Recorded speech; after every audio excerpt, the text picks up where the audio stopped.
प्रेम को अनिवर्चनीय बताया है। अनिवर्चनीयम प्रेम स्वरूपम मूका स्वादनवतः।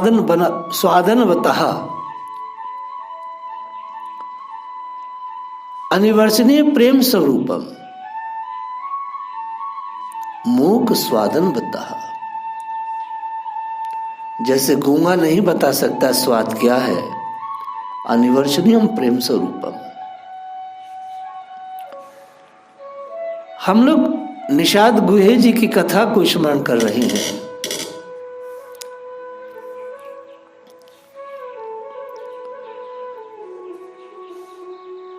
निषाद जी की माता ने प्रभु को निमंत्रण दिया था, राम जी मैं अपने हाथ से प्रसादी बना रही हूं, इसे ने खा के जाए। जैसा कि मैंने कल भी बताया कि भरत जी से मिलने की जल्दी में माता जी से उन्होंने यही कहा, मुझे अवध जाने दीजिए, फिर कभी मैं आपके हाथ की प्रसादी पाऊंगा।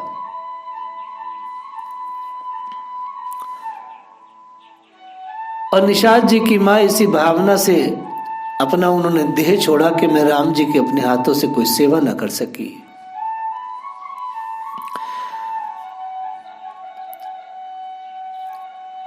भगवान गीता जी में कहते अंत काले चे मामे ईश्वर मुक्तवा कलेवरम यम यम बपी तजंते कलेवरम।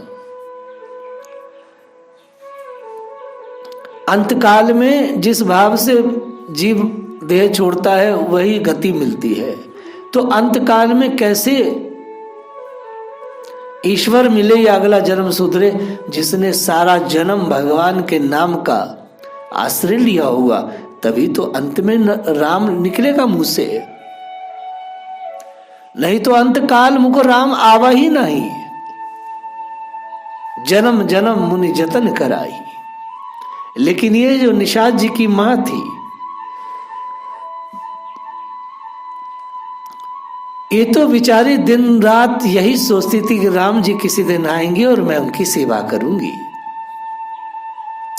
धन्य हो निषाद की मां।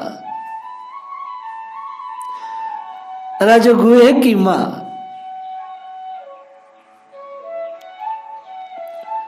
श्रृंगवेरपुर की राजमाता,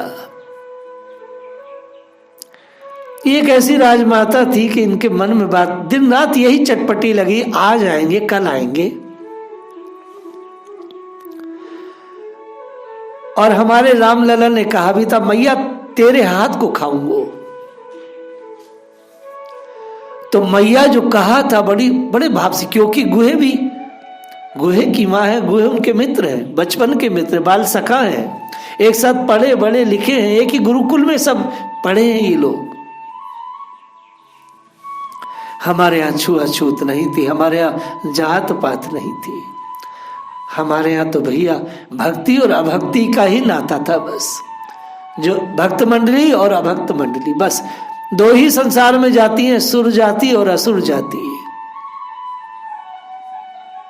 दो ही लोग हैं।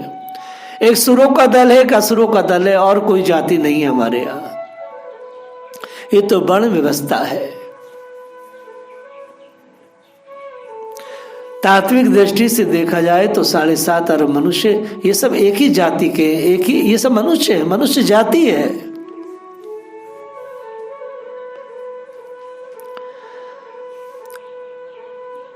निषाद राज जी की माता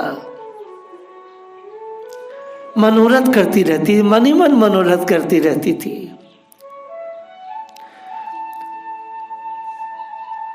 और ये मनोरथ करते करते उसने देह त्याग दी। यम यम बपी तजंते।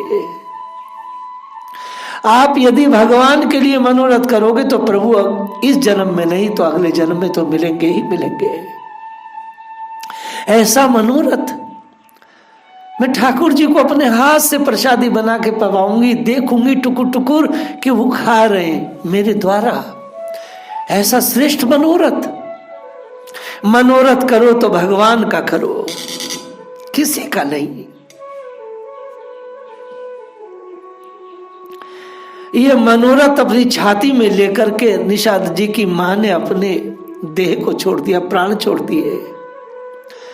जैसे कि मैंने कल कहा, आज फिर कह रहा हूं, राम सदा सेवक रुचि राखी।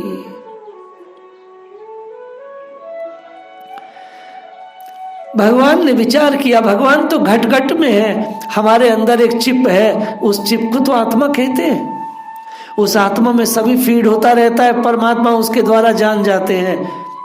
भगवान से बड़ा कौन हो सकता है? ठाकुर जी ने तो हर मनुष्य को चिप लगा के ही नीचे भेजा है, पूरा लैस करके भेजा है अपने प्रेम से, लेकिन जीव बिगड़ जाता है।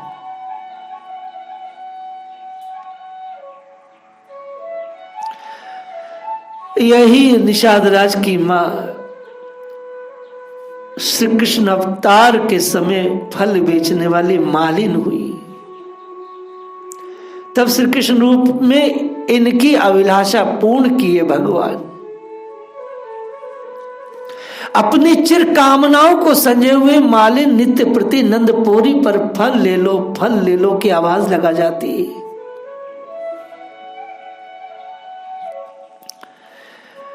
यशोदा की गोद में लाला को निहार कर अपने नेत्र को निहाल कर जाती, क्योंकि उस अभिलाषा लेकर के ही तो आई थी पूर्व जन्म में। पूर्व का इतना बड़ा अभ्यास था, लाला को अपने हाथ से खिलाऊंगी कछू। वनवासियों के पास तो फल फूल ही होते हैं, सो यहां भी वो फल वाली बनी।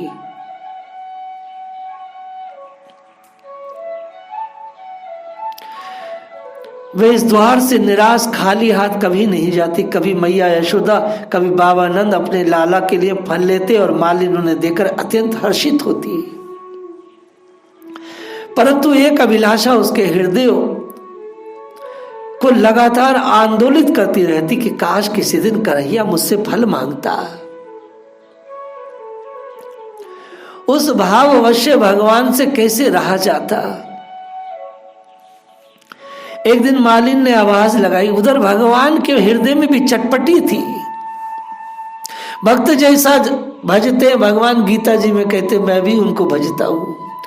त्रेता युग की बात थी, भगवान को बहुत ही चटपटी लगी थी, इस मैया का अब मेरे को प्रेम देना है। भक्ति ऐसी करो कि भगवान को भी तड़प हो जाए आपको छूने की, आपको देखने की, आपसे बातें करने की, आपके द्वारा कुछ नवेद खाने की उनको चटपटी लग जाए। आपकी भक्ति में एक अपील होनी चाहिए, कशिश होनी चाहिए।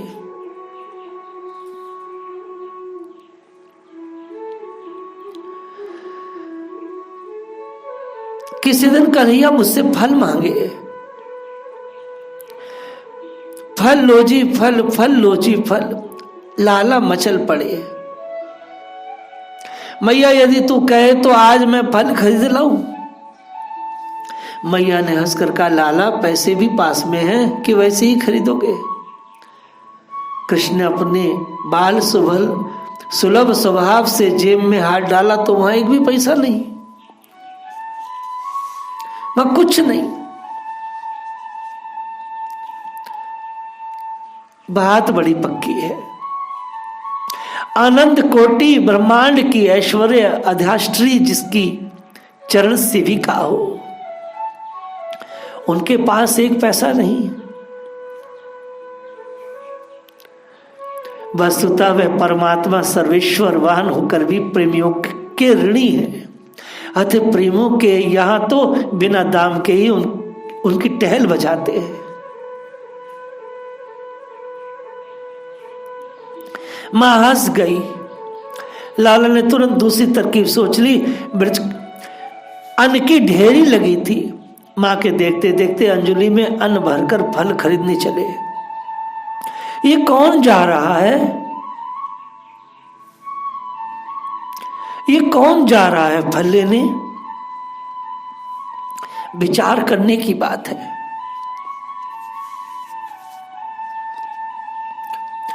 आचार्य सुखदेव जी ने भागवत में कहा है, यो सर फल प्रदाह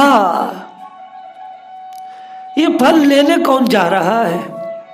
जो संसार को अपने हाथों से फल वर्तित करता है वो फल लेने जा रहा है। यो सर फल प्रदाह, जो अखिल ब्रह्मांड का नायक है, बड़े बड़े योगी मुनि, बड़े बड़े ऋषि मुनि यति जिससे फल की याचना करते हैं, आज वो सर्व काम ईश्वर फल लेने जा रहा है। भगवान सबको फल देने वाले, परंतु प्रेमियों से तो वे स्वयं प्रेम फल लेते हैं। भैया भगवान सबको फल देते हैं,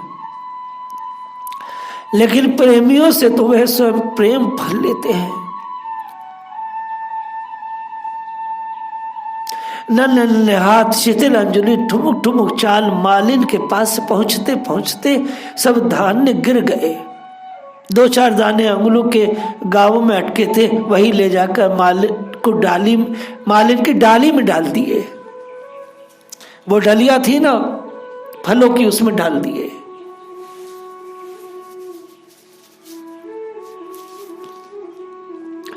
छोटे से बालक हैं,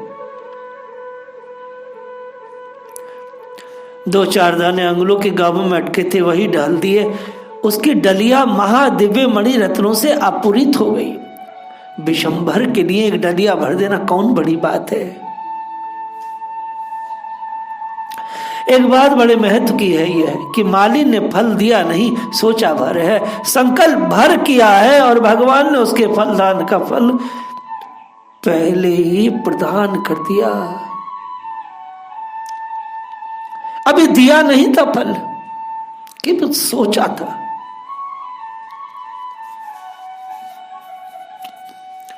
केवल सोचा भर था। इसी प्रकार जीव जब कर्म करके भगवान को कर्म फल के समर्पण की बात सोचता है, तभी दया में प्रभु कृपा करके उसे फल का भी फल प्रेम भक्ति प्रदान कर देते हैं।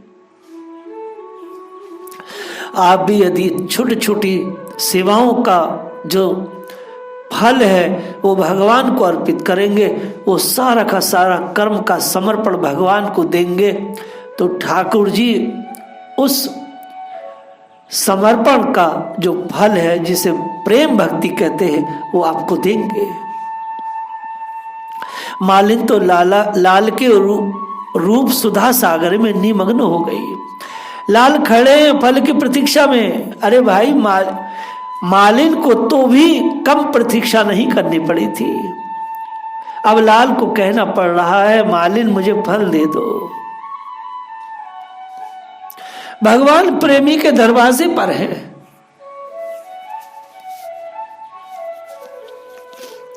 और उन्हें चटपटी लगी है कि मालिन उन्हें फल दे दे।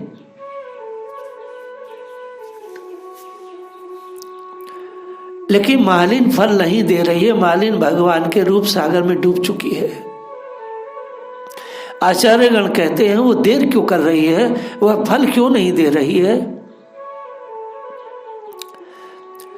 शायद इसलिए नहीं दे रही है, वो भगवान को प्रतीक्षा का थोड़ा सा एहसास कराना चाहती है कि त्रेता से लेकर के आज तक मेरे कितने जन्म हुए लाल जी, विचार तो करो। हजारों हजारों जन्म हुए, आज आप मेरे सम्मुख हैं, मैं आपके सम्मुख हूं। त्रेता से द्वापर तक लाखों जन्म हो चुके होंगे। कहता हूं लाखों जन्म के बाद भी भगवान मिल जाए बहुत बड़ी बात है, लेकिन मनोरथ तो लगातार हर जन्म में बनाना पड़ेगा।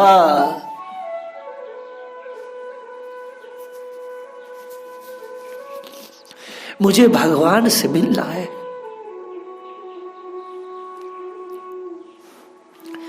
मुझे उनके बिना रहना नहीं है, मुझे प्रत्यक्ष उनकी सेवा करनी है।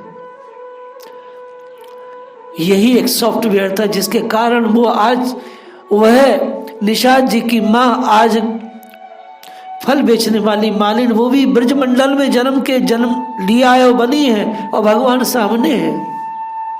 ये द्वापर का जो ईश्वर है, इससे बढ़कर के कोई नहीं, ये जो द्वापर का ईश्वर है ये सर्व सुलभ है। द्वापर का ईश्वर वेश्या को मिलता है, द्वापर का ईश्वर यति सती सबको मिलता है, बेबाकी से मिलता है। कोई अपने मान सम्मान की बात नहीं करता। ये द्वापर का ईश्वर जो कृष्ण है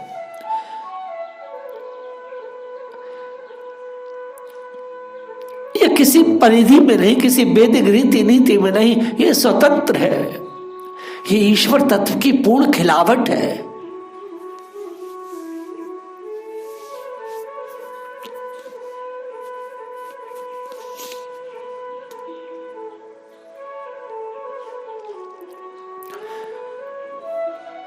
फल दे दो,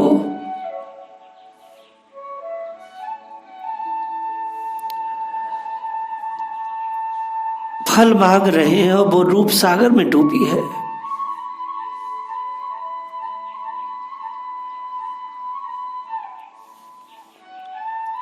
वास्तव में यदि देखा जाए मालिन के हृदय में वात्सल्य सिंदूर उमड़ पड़ा। उसने कहा लाल ये तो वात्सल्य भाव के फल है, इन्हें धन धान्य से नहीं खरीदा जा सकता। लालन ने कहा कि तो फिर कैसे दोगी? छोटे से भगवान है। उसने अपने दोनों हाथ आगे बढ़ाते हुए कहा लाल इसके लिए तुमको मेरी गोद में बैठकर मुझे मैया कहना पड़ेगा। मालिन का मनोरथ पूर्ण करने के लिए तो लाल आज कृत्य संकल्प थे। उसके ये कहते हैं वे योगेंद्र मुनिंद्र दुर्लभ पादार विंद्र विजेंद्र नंदन श्याम सुंदर मदन मोहन आनंद कंद श्री कृष्ण चंद्र चट से मालिन की गोद में बैठकर बोले मैया मोए फल दे दे, ला मैया मोए फल दे दे, देख मैं तेरी गोद में बैठ गो। मालिन को भाव समाधि लग गई। उसे जो सुख मिला वे वाणी से वर्णन करने का विषय है ही नहीं। कोई कह नहीं सकता। श्री काकभूषणी जी ने भी कहा है, क्योंकि हम मानस से कथा को बोल रहे हैं। कभी कभी भागवत में चले जाते हैं। श्री काकभूषणी जी ने कहा है मानस प्रभु वे बचना मृत सुनी अघाऊ तनु पुलकित मन अति हर्षाऊ। प्रभु वचना मृत सुनी ना घाऊ। भगवान के वचन सुनकर काकभूषणी जी अघाते नहीं, तनु पुलकित मन अति हर्षाऊ। सो सुख जान मन अरु काना नहीं रसना पही जाई बखाना। कोई संसार में ऐसी रसना नहीं, कोई जीव नहीं जो उस पुलक को उस चीज को कह सके। जगमालिन सावधान हुई तो बड़े प्यार से पूछा लाल फल काहे में लोगे? हाथ तो तुम्हारे अत्यंत छोटे हैं। चतुर चूड़ामणि ने चट अपनी झुंगली फैला दी मालिन के आगे। जय हो मेरे प्रेम देव की। ब्रह्मा शिवादि भी जिनके सामने झोली पसारते हैं। भैया आज मालिन के सामने अपनी झुंगली फैलाए खड़े हैं। मालिन ने अच्छे अच्छे फलों से झुंगली भर दी। लाल ने कहा अरे तू बेर नहीं लाई क्या? एक बात स्मरण रखने की है, लाल को फलों में बेर बहुत अच्छे लगते हैं। यथा लाल को भावे गुड़ गाढ़ा ओ बेर। भगवान को बेर बहुत अच्छे लगते हैं।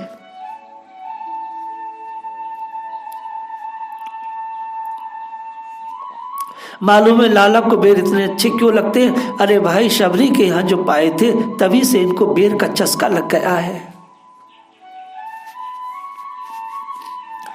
हमारे लाला भी झरबेरी के बेर खाते हैं। और आप तो जानते हैं ब्रजमंडल में छोटी छोटी झरबेरियां हैं जिनमें बड़े छोटे छोटे बेर लगते हैं और सब ब्रजवासी पाते हैं उन्हें।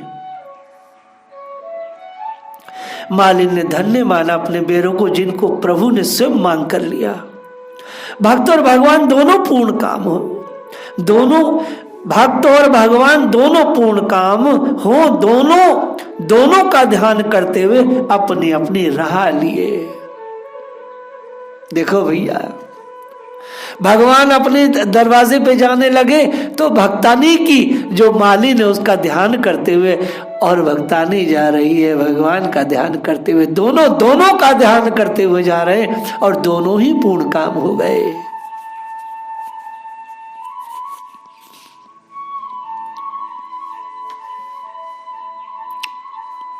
मैया यशोदा के पास पहुंचे। मैया ने बहुत से फलों को देखकर पूछा, लाला तू अनाज तो थोड़ा ही ले गया था, फिर इतने फल कैसे लाया? लाला ने अपनी तोतली वाणी से सब बातें बता दी। माँ यशोदा ने कहा, देखो मैया ने कितनी बड़ी बात कही। माँ यशोदा ने कहा, कन्हैया मैंने तो इतना जप तप किया, व्रत अनुष्ठान किए लाला, तब मैं तेरी मैया बनी। उस मालिन को तूने 4 बेर पर ही मैया बना दिया। लाला ने कहा, कुछ नहीं, परंतु केवल मुस्कुरा भर दिए। मुस्कुराने का हेतु आचार्यगण कहते हैं यह था कि भला मैया को कहा पतो कि इसके मेरे ऊपर कितने बड़े, कितना मूलधन, कितना ब्याज बढ़ा हुआ है, तब इसने मैया पद पाया है। श्री राम जी जब सिंगवेरपुर से चले तो सखा निषाद राज को भी पुष्पक विमान में बिठाकर श्री अयोध्या जी ले लाए थे, और पीछे ही मैया चल बसी थी।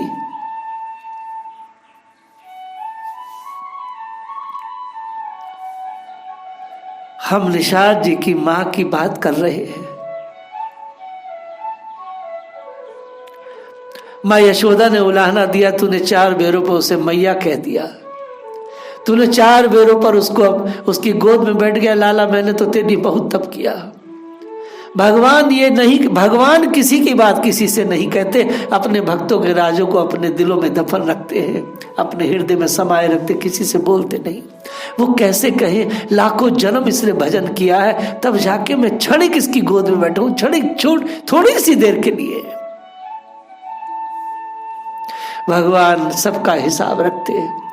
भगवान को बड़िक नहीं है, भगवान प्रेम का हिसाब नहीं रख सकते। प्रेमी के आगे तो बाहर जाते हैं।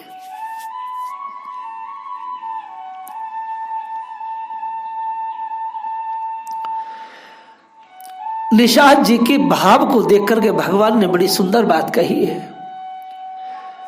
निषाद राज जी भगवान के अभिषेक में आए थे। भगवान ने जब उनकी विदाई की है तो कुछ बात बोली है। पुण्य कृपालु लिए बोली निषादा, दीन भूषण बसन प्रसादा। भगवान ने आभूषण दिए हैं, कुछ वस्त्र दिए हैं प्रसादी के रूप में, और कहा है जाओ भवन मम सुमरन करेहु, मम क्रम वचन धर्म अनुसरेहु। सखा अब तुम जाओ अपने राज्य में और सुनो, मेरा सुमरन करते हुए, मेरा स्मरण करते हुए सखा तुम धर्म का पालन करना। देखो धर्म अगर भगवान के स्मरण के बिना करोगे तो कोई धर्म नहीं है। धर्म भगवान का स्मरण करते हुए करना है। माता पिता की सेवा धर्म है, लेकिन भगवान का स्मरण करते हुए। व्यापार करना भी धर्म है, लेकिन परमात्मा का स्मरण करते हुए। बच्चों का पोषण करना भी धर्म है, लेकिन भगवान का स्मरण करते हुए। भगवान कहते हैं जाओ भवन मम सुमिरन करेहु, तुम अपने काम पर लौट जाओ, मेरा भजन करते हो। तुम मम सका भरत संभ्राता, सदा रहु पुर आवत जाता। देखो भैया गुहे, एक काम करना, आते जाते रहना।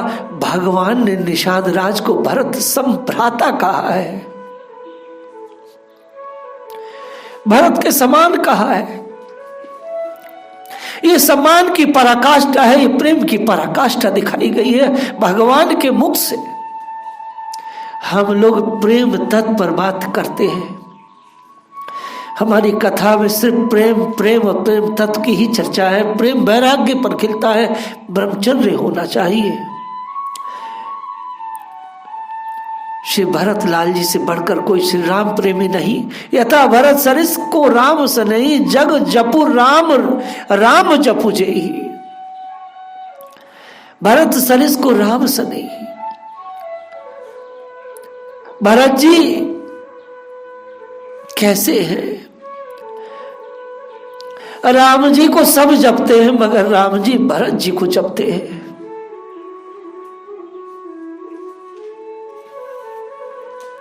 बड़े बड़े प्रेमियों ने निषाद राज जी के बारे में लिखा है। जिस समय राघवेंद्र सरकार श्री राम जी लंका विजय पर भारद्वाज जी के आश्रम में पहुंचे और अपने श्रेष्ठ दूत श्री हनुमान जी को अयोध्या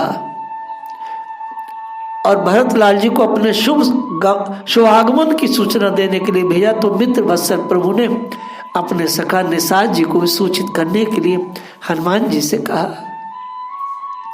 जिस समय हनुमान जी सिमेरपुर पहुंचे उस समय दुर्मिल नामक राक्षस को, जो कि अवधवासियों को कष्ट देने के लिए कटिबद्ध था, निषाद जी उससे युद्ध कर रहे थे। हनुमान जी के आते ही युद्ध में जान आई और दुर्मिल मारा गया।